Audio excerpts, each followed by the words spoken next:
Hey everybody, welcome back to the farm. This is Lisa, and today I am going to tell you 5 must-haves for chicken processing.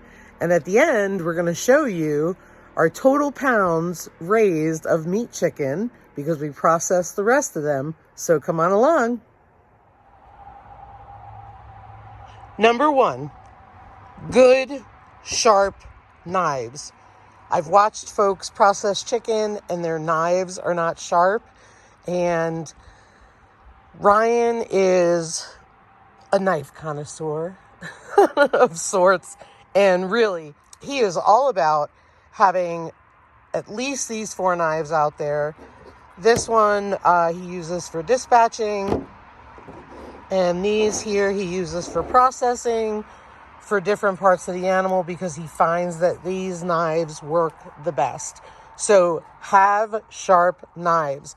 We even had a sharpener out there with us because, you know, hitting bone and stuff like that, sometimes when you're taking the legs off, even though you're going through the joint, knives are so important, and the sharper they are, the better they work. So definitely good knives and several knives are important, which brings me to our next one, a cut-resistant glove. What I like about this is when there's the 2 of us and, you know, we're trying to move quickly, we have this here and then we're cutting with our right hand and we've got a cut-resistant glove. Now, I'm not going to be dumb and try to cut through it with my fingers in there, but hang on a minute.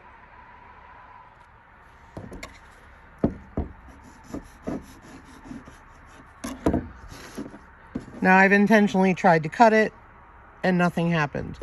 So you definitely want a cut-resistant glove because with sharp knives, you want to make sure that you're protecting yourself because the last thing you need on processing day is to cut yourself and have blood running everywhere. It also comes with a liner. If you're a hiker and you think of sock liners, that's what it looks like. I don't have it out here with me, but this cut-resistant glove has been really great. I rinse it off, I throw it in the dishwasher to sanitize it, and then I wash the glove and I just hang it out to dry. And that brings me to our next item. Number 3, heat-resistant gloves. So these gloves, when you're scalding chicken, can be dipped in boiling water. So you're dipping chicken at a high temperature to scald them, and then you're also dipping them again to shrink wrap them.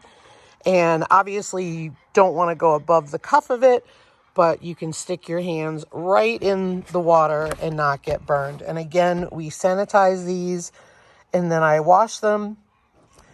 I don't put these in the dishwasher. I usually wipe them down with a bleach wipe and then I throw them in the washing machine and hang them up to dry, and they work really great. The 4th thing is if you are tall like we are, Ryan is over 6 feet and I'm about 5'10". So standing at tables bent over all day, it doesn't work. It just makes for a miserable, miserable day. So let me show you what we do. We use fish gutting tables. And so this one I think came from Cabela's. We also have one that came from Baumgar's. They're a lot higher than those party picnic tables or plastic ones that fold out. So we highly recommend them. They're very high. However, if you have, all you have is that table, what I saw someone do on Instagram, which is Jade at Woodlot on Pots, she found 4 bed foundation things where you raise your bed and you put it on each of the 4 legs. And I thought that was genius. So definitely raise the table so that it is in an area where you're standing up versus bent over all day doing your processing. Otherwise, it makes for a miserable day. Number 5. This carport. We use this carport normally to keep the Dodge under, to keep the water in the shade. We also use it to protect the truck because we get frequent hail, as you guys know.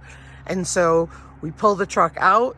We're able to park the side by side here with the chickens, and it keeps them in the shade.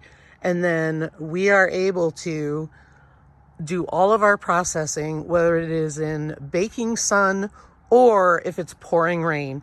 And we are convinced, because it's in the shade, the flies do not come under the awning as much. We've not had to deal with many flies since we put this up. Now, if you're in a hotter temperature, that may not be the case, but I do know for us, the flies here seem to seek out the sun. They really don't want much to do. We get a random one here and there, but they really don't want much to do in the shade. So for us, this awning has been a lifesaver and really worked well. There you have it, the 5 must-haves for chicken processing, in our opinion, and we will not process without. That's a definite. So let me show you our harvest, and I took a video of it. So what I'm going to do is insert it here, put the total pounds right there.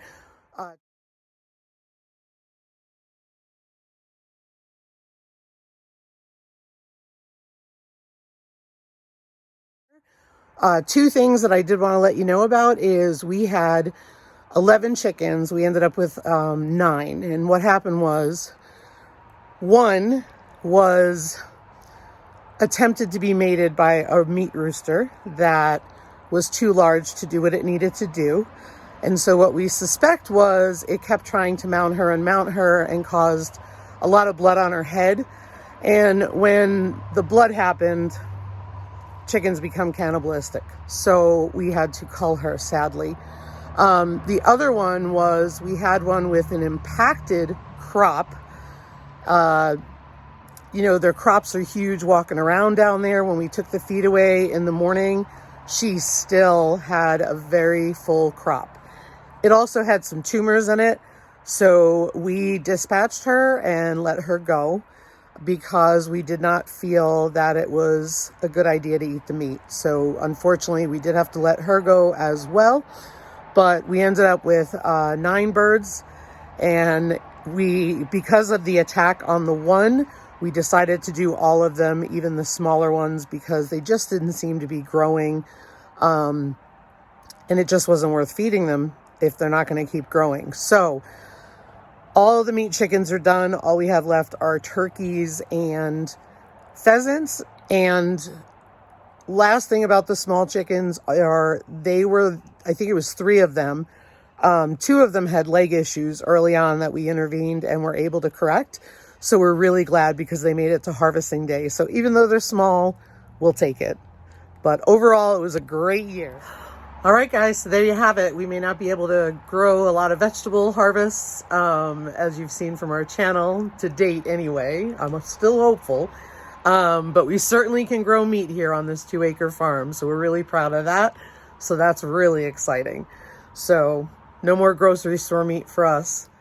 I'll put the links down below for the cut-resistant glove, the heat-proof gloves, and the table, so that way you can take a look at it. I'm not going to put one down for the carport because we're just showing you what we use, but just to give you the information. So if you're looking for those items, you'll know where to find them. Thanks for watching, everybody. Stay cool, try to stay hydrated, stay safe, and take good care. Have a great day.